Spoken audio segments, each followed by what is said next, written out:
Hello everybody, welcome back. Today as well we have got to another video. In this video I'll show you how you can use Greenlight Card on Cash App. But before that, please do make sure to like our video, subscribe our channel, and yes, without any further delay, let's get into it.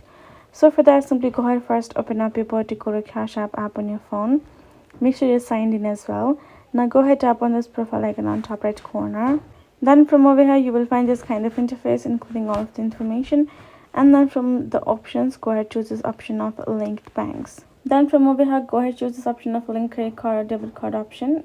And then from over here, simply go ahead, add in the credit card number, your expiry date, your CVV number, and zip code as well if it requires. Add all of the information of your particular Greenlight card and tap a link card. It will simply link your Greenlight card on your Cash App, and you will be able to do the transaction with the particular card. But in case if this option is not working, you can always go back and use the no card option and then simply connect with the institution and find your Greenlight institution right over there and can connect it. Otherwise, if you don't find, you can also manually add Greenlight and add the institution as one of the no card payment service. So that's how you will be able to do so. Hope this video was helpful to you all. Thank you so much for watching. I'll see you guys in our next video.